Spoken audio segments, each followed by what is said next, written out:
tumingin sa harap, tapos sa kaliwa, sa kanan ay pabilisan nito mga bata. Yes po. Sige. Handa na ba kayo? Yes po. Kung handa na ay, tingin sa harap, sa likod, sa kanan, tingin sa kaliwa. Mayroon bang lumiban sa klase, mga bata? Wala po. Mabuti kung ganon. Ngayon, mayroon ba kayong takdang aralin? Wala po. Kung wala ay, tayo ay dumako sa alituntunin. Para sa unang alituntunin ay makinig sa guro at sa kaklase. Ibig sabihin nito ay dapat kayong makinig sa akin. At sa inyong kaklase, maliwanag ba? Opo. Hindi ko naririnig. Opo. At sa ikalawa ay, itaas ang kanang kamay. Itaas mo yung kanang kamay pag gusto nyo sumagot. At kung gusto nyo lumakas or pumunta sa banyo. Sa pangatlo ay, maging magalang sa guro at sa kaklase. Ibig sabihin nito, pag nagsasalita ako sa harap ay dapat na makinig kayo. At sa inyong mga kaklase.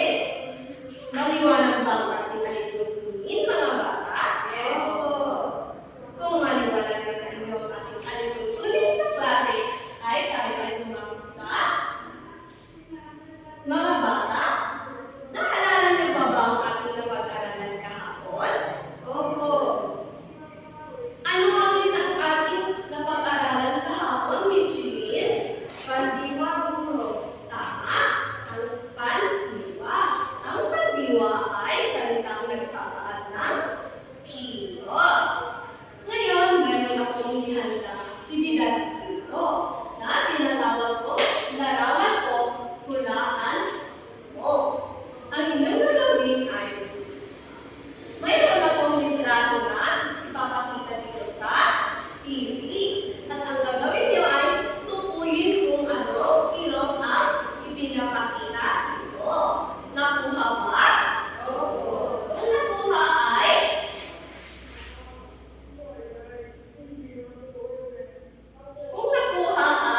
atin nang simulan ang laro. Ano sa tingin niyo ang ginagawa ng mga bata sa litrato? Yes, Richie? Naglalaro, guro. Tama. Naglalaro. Ano sa tingin niyo ang nilalaro ng mga bata? Basketball. Tama. Naglalaro sila ng basketball. Tumakamot tayo sa ikalawang litrato. Ano sa tingin niyo ang kilos na ginagawa sa litrato? Yes, Daniel. Kumakain. Tama. Ang sagot mo, ang bata sa litrato ay kumakain.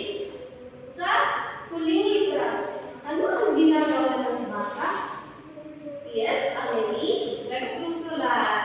Tama. Nagsusulat. Mahusay at nakita kong naintindihan niyo ang ating aralin kahapon. Bigyan niyo ang sarili ng tatlong palakpak. Ngayon ay may inihanda akong video dito. At mga bata, familiar ba kayo sa kantang Ang Tatlong Liit? Opo. Kung familiar kayo ay magaling kung gano'n. Dahil ang gagawin natin ay mayroon akong video dito. At ang gagawin natin ay tumayo tayong lahat at ating awitin at sayangin ito. Excited ba kayong sumayaw? Oo! Sige nga, mag-isip tayo ng talagang excited kayo.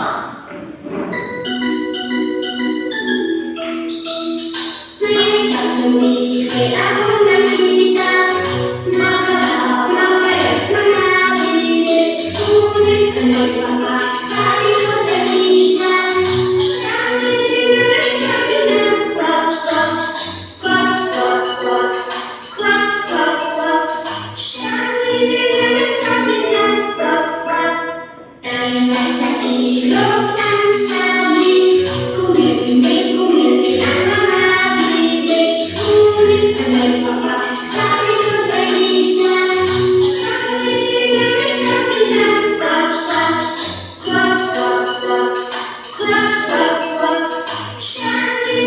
ang sabi ng wak-wak.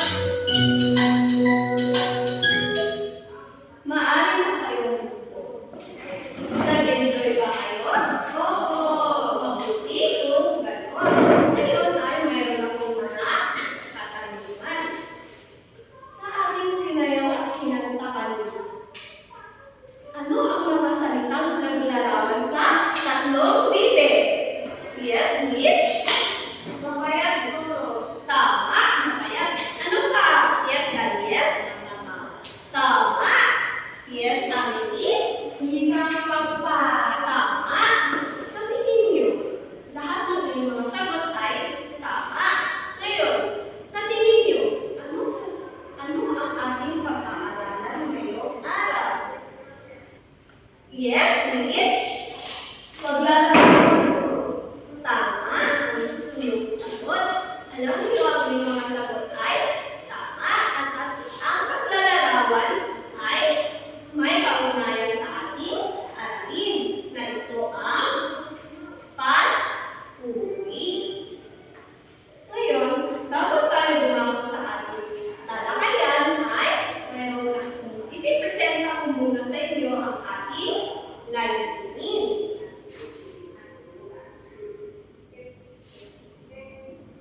Sa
damdamin na.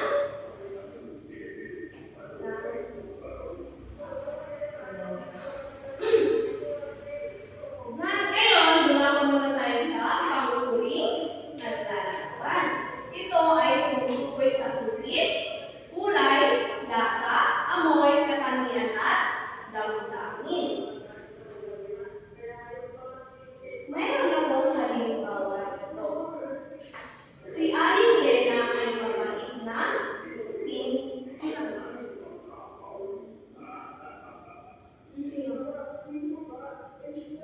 Si Aling Lena ay mabait na tindera. Mga bata, sa tingin niyo, saan kaya ang salitang naglalarawan dito sa ating pangungusap? Yes, Richie. Mabait guro. Tama, mabait. Ang ginamit na panguri sa pangusap ay mabait. Dahil ito ay nilalarawan nito ang katangian ni Aling Lena. Sa ikalawang halimbawa, ang ulam na tinola ay masarap. Sa tingin niyo, saan kaya ang salitang naglalarawan dito sa pangungusap? Yes, Daniel? Masarap. Tama, masarap. Dahil, ano sa tingin niyo? Dahil ang masarap ay nilalarawan dito ang ulam o ang ulam na tinola. Para sa ikatlong halimbawa, ang bulaklak sa hardin ay mabango. Sa tingin niyo, saan kaya ang salitang naglalarawan rito o pang-uri sa pangusap? Yes, Amity? Mabango. Tama, mabango. Ang pang-uri na ginamit sa pangusap ay mabango. Sapagkat ang mabango ay nilalarawan nito ang amoy ng bulaklak. Maliwanag na ba sa inyo ang pang-uring panlarawan, mga bata? Opo. Ngayon, mayroon akong mga tanong. Michi, ano ang paborito mong pagkain? Adobo guro. Adobong ano? Adobong ano? Oo, adobong. Malakiling na kayo. Bakit ito ang paborito? Maaari mo bang inarawan? Dahil ay ang adobong manok ay masarap po. Tama, masarap. Ikaw naman, maaari ka ng bubok, Amelie? Ano? Sinigang.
Mga bata, mag-observe na kayo sa loob at labas ng ating silid-aralan.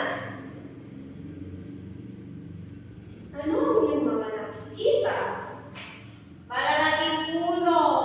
Amelia, di ba sinabi ko kanina, kung sumagot ay itaas ang kanang kamay at tumayo. Sige na. Malalaking puno. Tapos maraming ibon. Tama ang iyong sagot. Maraming puno. Ano kaya klaseng mga puno ang nakikita mo sa labas? Narang. Narang. Acacia. Asia. Mayroon pa ba, Richelin? Maraming libro dito sa loob ng silid-aralan ko. Maraming libro. At mukhang naintindihan niyo ang ating aralin ngayong araw. Ngayon ay magkakaroon kayo ng panghatang gawain. Ipapangkat ko kayo sa tatlong grupo.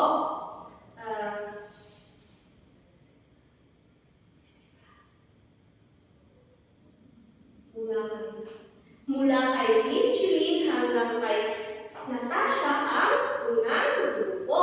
At sa pangalawang grupo ay si Daniel hanggang kay Nika. At sa pangatlong grupo ay si Amelia hanggang kay Lawrence.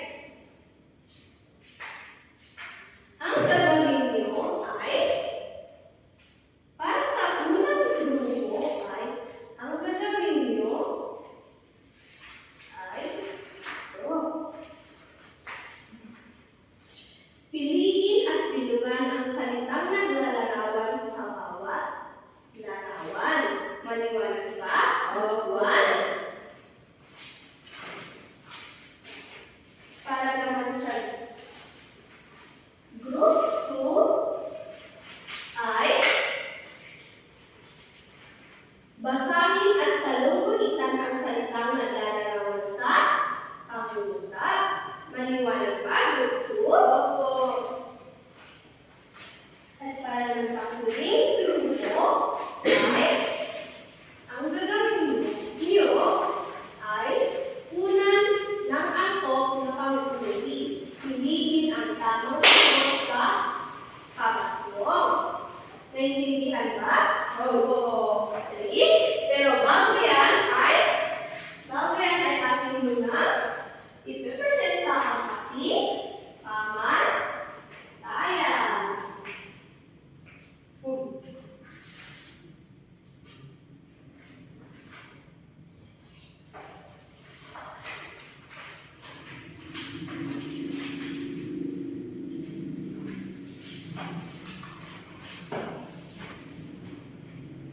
Para sa ating pamantayan ay kawastuhan at 10 puntos. Kung ang iyong mga sagot ay wasto at presentasyon, kung ipresent nyo ito na malinaw at pagsunod sa oras, 5 puntos. Bibigyan ko kayo ng 10 minuto upang gawin ito. At pagkikipagtulungan, 5 puntos sa kabuuan na 25 puntos. Maaari na kayong pumunta sa inyong kagrupo at gawin ang iyong aktibidad.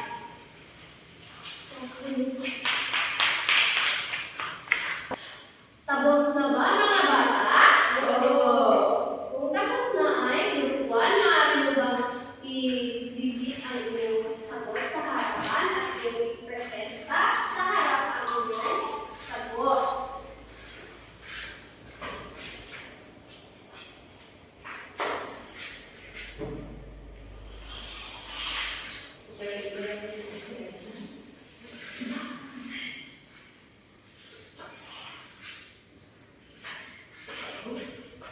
Piliin at bilugan ang salitang naglalarawan sa bawat larawan. Ice cream, matamis. Ice, malamig. Soap, mabigo. Bahay, malaki.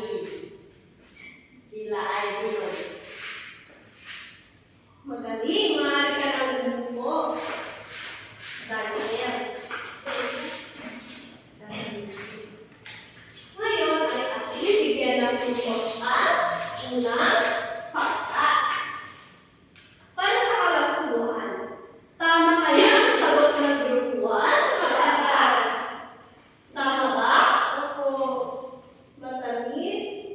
Tama ang kanilang sagot. Kaya bibigyan natin sila ng 10 puntos. Sa presentasyon, pinipresent ba nila ito ng tama Opo. at maayos?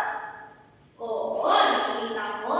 Kaya bibigyan natin sila ng 5 puntos. Pagsunod sa oras, nakita ko namang natapos nila sa tamang oras. Kaya bibigyan ko sila ng 5 puntos. At nagtutulungan ba ang Group 1? Opo. Oo, nakita ko kanina.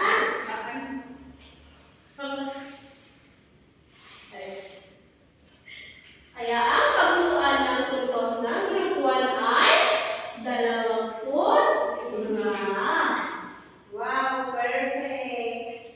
Bigyan natin ng 5 palakpak ang Group 1. Para naman sa Group 2. Pangatlo, basahin at salimuhitan ang salitang naglalarawan sa pangungusap. Number 1, si Ana ay mabilis na tumakbo. Ang salitang naglalarawan sa pangungusap sa number 1 ay mabilis. Si Leo ay mahusay magpinta. Mahusay ang kanyang sagot. Masaya naglalaro ang mga bata sa parke. Masaya ang kanyang sagot sa number 3. Si Christine ay magaling na mang-aawit. Magaling. Mahalimuyak ang bulaklak na sampagita sa hardin. Mahalimuyak ang sagot namin sa number 5. Sa maraming salamat, maaari ka ng punto. Para naman sa aktividad ng Group 1 ay tama naman lahat ang kanilang sagot. Kaya bibigyan natin sila ng 10 puntos. Sa presentasyon, present naman ito ng maliwanag at mahusay. Kaya bibigyan natin sila ng 5 puntos. Pagsunod sa oras ay ginawa naman nila sa takdang oras. Kaya 5 puntos. At sa pagkipagtulungan, nakita ko si Alfred kanina naglalaro. Kaya bibigyan ko sila ng 4 na punto. Sa kabuuan, 24. Sa Group 3 naman, Group 3, maaaring mag-present ko sa harapan yung sagot.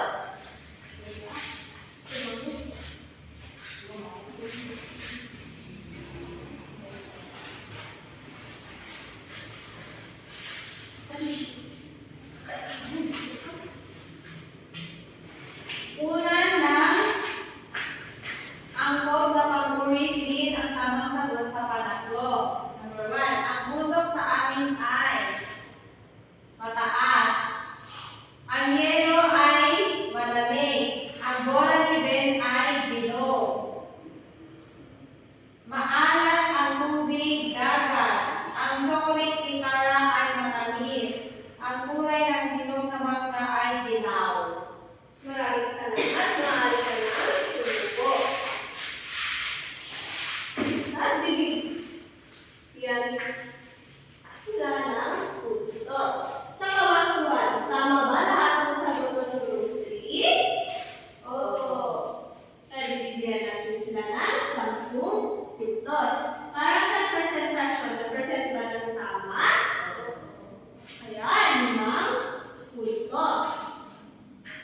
Pagsunod sa oras, natapos ba ng Group 3 sa tamang oras? Yes. Tama. Kaya 5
ano ang nabulong mo, Daniel?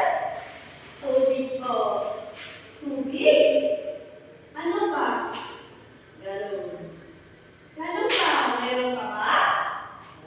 Tama, malinis na tubig.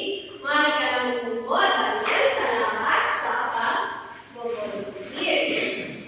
Mga bata, alam niyo ba ang mahalaga ang tubig sa atin, sa ating pang-araw-araw na buhay? Oo. Dahil ang tubig ay ang pangunahing pangangailangan natin sa buhay upang mabuhay. Ngayon, mga bata, may tanong. Ano ang bilang bata? Ano ang magagawa mo upang ma-preserve at mapahalagahan ang mga tubig sa atin? Yes, Richie. Huwag magbasura sa ilog. Tama. Huwag magbasura kung saan-saan o sa ilog. Ano ba, Amelie? Daniel?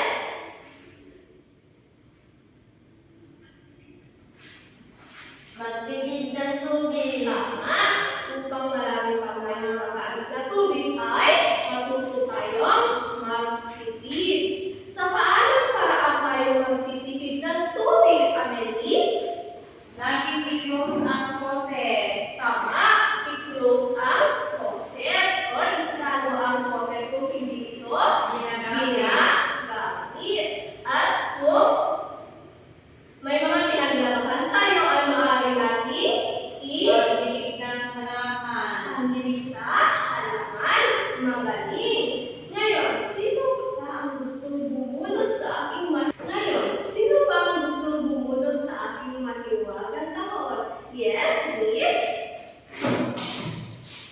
Maaari mo bang ilarawan kung ano yung nabulong mo, Mitch? Pagkain puro. Pagkain. Anong klaseng pagkain yan? Prutas. Ube po puro. Tama, ube. Kumakain ka ba ng ube? Opo. Mabuti kung ganon. Maaari ka na? Opo. Alam niyo ba, mga bata, na ang pagkain ay napakahalaga dahil ito ay ating pangangailangan sa ating buhay. Kaya mga bata, ano ang dapat natin gawin upang hindi masasayang ang mga pagkain? Yes, Mitch? Yes, Mitch? Huwag sayangin ang pagkain puro. Tama, huwag sayangin. Kung ano lang ang dapat, yung kaya mong kainin, siya lang ang inututo mo. Ano sa tingin niyo ang naibibigay ng pagkain sa ating kalusugan? Yes, Amelie? Para lumakas. Tama. Para pampalakas. Dahil kahit maaari ng upo, ang pagkain ay mahalaga dahil ito ay ating source ng vitamin at pampalakas. Ngayon, sino ang gustong bumunod sa ating mahiwagang taon? Yes, Amelie?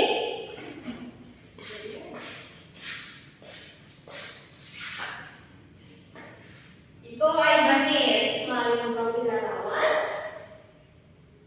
Ang damit na ito ay kulay puti. Oo, ano ba? At pangbata. Oo, ano ba? Gamitin. Tama. Maraming salamat, Amelie. Mga bata, gumagamit ba kayo ng damit ngayon? Yes. Sa tingin niyo, bakit kaya kailangan natin magsuot ng damit? Para ipatakip. Tama, upang matakpan ang ating katawan. Kaya mga bata, mahalaga ang damit dahil ito ay pangunahing pangangailangan natin sa ating buhay. At mahalaga rin ito sapagkat ito ay ating magagamit sa pang-araw-araw. Mga bata, ano nga ulit yung tinalakay natin ngayon? Yes, Amelie? Ang uri. Tama, ang uri. Miss Lynn, ano nga ulit ang pang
sa inyong takdang aralin notebook at ipasa sa susunod na